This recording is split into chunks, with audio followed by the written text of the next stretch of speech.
ओम नमः शिवाय। मित्रों, बात करेंगे चंद्रमा की, क्योंकि चंद्रमा यदि आपका दूषित है, चंद्रमा यदि आपका प्रभावित है, तो आपकी कुंडली में भले बहुत सारे राजयोग हों तो उस राजयोग का फलन नहीं होता है। क्योंकि बहुत सारा राजयोग हो, किसी व्यक्ति को सोने के महल में बिठा दीजिए और वह व्यक्ति मानसिक रूप से परेशान हो, तो उस राजयोग का मतलब क्या होता है? कुछ नहीं होता है। तो चंद्रमा के बारे में चर्चा करेंगे। चंद्रमा को किस तरह से हम बैलेंस कर सकते हैं, कौन से उपाय हम करके चंद्रमा को अपने अनुकूल बना सकते हैं, या कौन सा कारण या किस भाव में चंद्रमा बैठता है और क्या उपाय हम कर लें तो आपके जीवन में वो चंद्रमा बैलेंस हो जाएगा और उसके वजह से आप जीवन में आगे बढ़ जाएंगे, करियर में ग्रोथ आ जाएगा। अगर हम भृगुनंदी नाड़ी की बात करें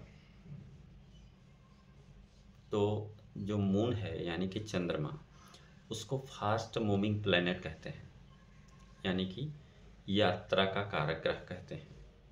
ठीक है, लेकिन अगर हम लाल किताब की बात करें तो लाल किताब में तो केतु को यात्रा का कारक कहते हैं। लाल किताब कहता है कि केतु यदि सेकंड हाउस में हो और आप ट्रेवल कर रहे हैं, यात्रा कर रहे हैं, तो बहुत पैसा देता है केतु।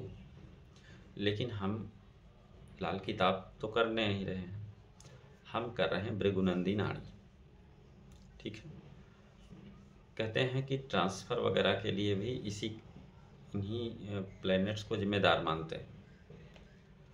तो कुल मिला के अगर हम देखें तो चंद्रमा को हम देखेंगे और चंद्रमा के कारक तत्वों को देखेंगे और चंद्रमा का जो नेचर है उसको हम पढ़ने की कोशिश करेंगे।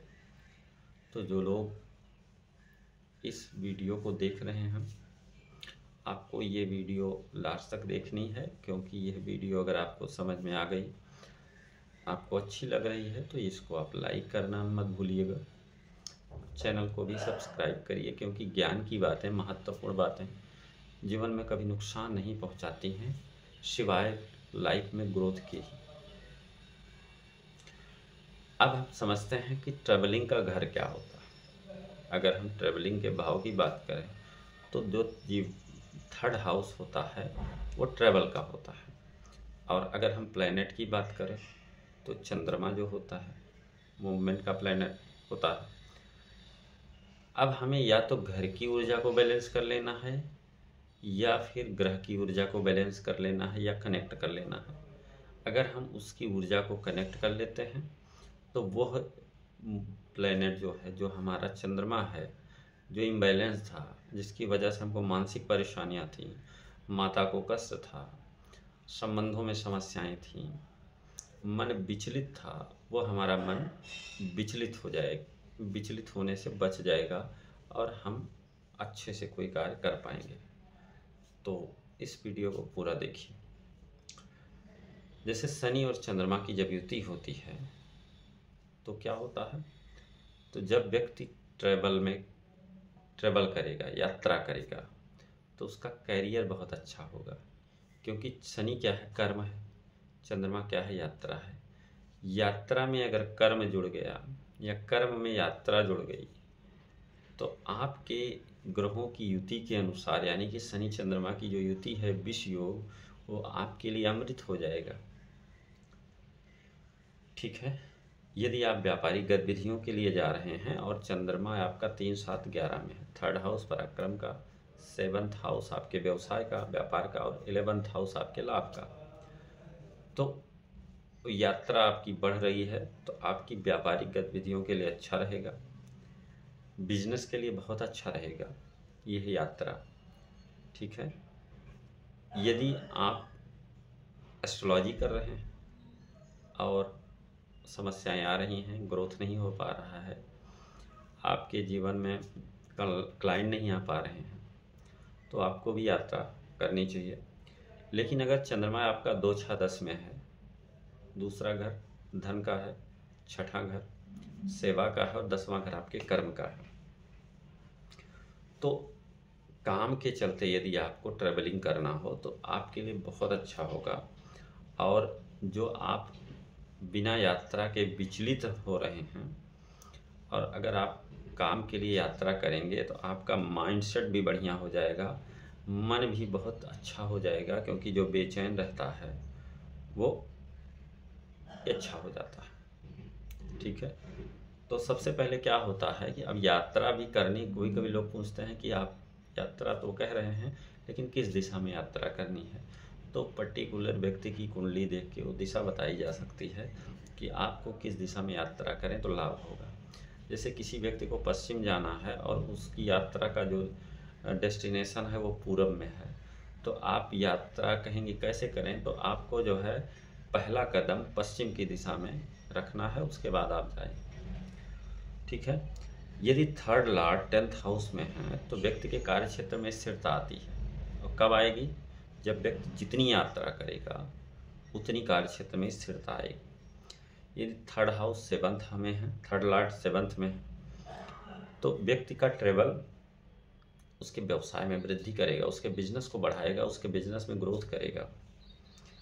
यदि मान लीजिए जैसे आप फैक्ट्री खोले हैं, कोई एक फैक्ट्री है और आप दूसरी फैक्ट्री आप डालना चाह रहे हैं, तो उन दोनों फैक्ट्रियों के बीच में कम से कम 75 से 100 किलोमीटर का गैप हो और आपकी यात्रा बढ़ेगी तो आपका बिजनेस भी ग्रोथ करेगा। ठीक है, यदि थर्ड लॉर्ड जो है आपके 10th हाउस में है तो आपका कर्म जो है, आप जिस काम को करते हैं उस काम में यात्रा को इंडिकेट कर दीजिए, यात्रा को इंक्लूड कर दिया। चंद्रमा आपके 10वें स्थान में है, तो चंद्रमा से बिजनेस में वृद्धि होती है और चंद्रमा को समझने की बात है। लेकिन यदि आप चंद्रमा को समझ नहीं पाए तो आपकी कुंडली में तमाम सारे राजयोग इसी चंद्रमा के कारण जो है ख़त्म भी हो जाते हैं। क्योंकि बहुत तेज़ी से होता क्या है कि अचानक से आपका मन बहुत अच्छा है, कुछ हो गया, आप दुखी हो गए, तो चंद्रमा जो है लहरों की भांति कार्य करती है, कभी ऊपर कभी नीचे, कभी ऊपर कभी नीचे। तो ये लहरें जो हैं आपके लिए हमेशा ग्रोथ लेके आएँ, उसके लिए हमें ये काम करना होता है। जैसे 4th हाउस में चंद्रमा है तो आपका मन प्रभावित होगा, 10th हाउस में है तो करियर के लिए यात्रा करनी है, 4th हाउस में चंद्रमा है तो मन को प्रसन्न करने के लिए, मन को अच्छा करने के लिए यात्रा करनी है, 7th हाउस में है तो आपके बिजनेस में फ्लक्चुएशन होगा, मैरिड लाइफ में फ्लक्चुएशन होगा। तो यदि मान लीजिए कोई व्यक्ति आए और कहे कि हमारी मैरिड लाइफ बहुत ख़राब हो गई है, कभी कभी अचानक से झगड़ा हो जाता है, सब कुछ अच्छा चल रहा होता है, तो आप यदि चंद्रमा आपकी उसकी कुंडली में है तो आपको कहिए कि आप बीच बीच में यात्राएं कर लिया करिए, आप लोग, आपकी मैरिड लाइफ अच्छी रहेगी। एक तरह से ये चंद्रमा की रेमेडी है। 7th हाउस में अगर चंद्रमा है तो बात कर ही रहे हैं, ट्रेवल करें, अच्छा रहेगा। यदि 1, 5 और 9 में मून है यानी कि चंद्रमा है, और या फिर थर्ड हाउस के मालिक 1st, 5th and 9th house में विराजमान है, तो वैसा व्यक्ति जितना ट्रेवल करेगा उतना उसके व्यक्तित्व में निखार आएगा, उसका ऑरा सुधरेगा। चंद्रमा, मान लीजिए चंद्रमा और केतु होता है तो चंद्रमा और केतु सबसे खराब स्थिति बनती है, व्यक्ति डिप्रेस रहता है, डिप्रेशन में रहता है। तो यदि ट्रेवलिंग शुरू कर दे तो डिप्रेशन से वह बाहर आ जाएगा। मून एंड मरकरी यानी कि मून चंद्रमा और मरकरी बुध, यदि वो पढ़ाई लिखाई से संबंधित काम कर रहा है, किसी चीज़ों को पढ़ रहा है, वो याद नहीं हो रहा है, तो ये व्यक्ति चलते चलते पढ़ना शुरू करे। मान लीजिए आपने याद नहीं हो रहा है, कान में लीड लगाइए और उस टॉपिक को यूट्यूब से या कहीं से भी ऑन कर लीजिए और चलते चलते पढ़ते पढ़ते चलेंगे तो वो आपको इजीली याद हो जाएगा। ठीक है, पार्क में, रोड पर या स्ट्रीट में, और ये सारी चीज़ें तो चंद्रमा की हैं। अगर हम बात करें कि चंद्रमा वाला व्यक्ति या मेष लग्न वाला व्यक्ति है, जिसका जन्म मेष लग्न में हुआ है, उसका जो बुध है 3 और 6, 3rd और 6th हाउस में विराजमान है, तो वह व्यक्ति को मूवमेंट कराएगा। वो उसकी जो सफलता होगी वो जन्म स्थान से दूर होगी। वह व्यक्ति जब तक अपना जन्म स्थान नहीं छोड़ेगा वो करियर में ग्रोथ नहीं पाएगा, वो सफल नहीं होगा। और मान लीजिए जन्म स्थान पर रहते हुए भी कुछ ऐसी जगह वो काम करेगा जहाँ उसके जन्म स्थान से लोगों से संपर्क ना हो, बाहर के लोगों से ज़्यादा से ज़्यादा संपर्क हो, जैसे एयरपोर्ट, स्टेशन वगैरह से रिलेटेड वो कुछ काम करेगा या ट्रेवल से संबंधी काम कर लेगा तो उसका जीवन अच्छा रहेगा। तो कुल मिला के ये तो रहा आज का एक कार्यक्रम।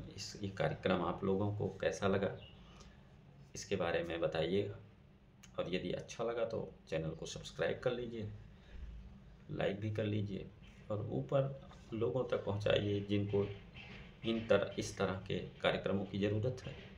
लाइफ चेंजिंग कार्यक्रम है, ठीक है। तो जय श्री राम, ओम नमः शिवाय।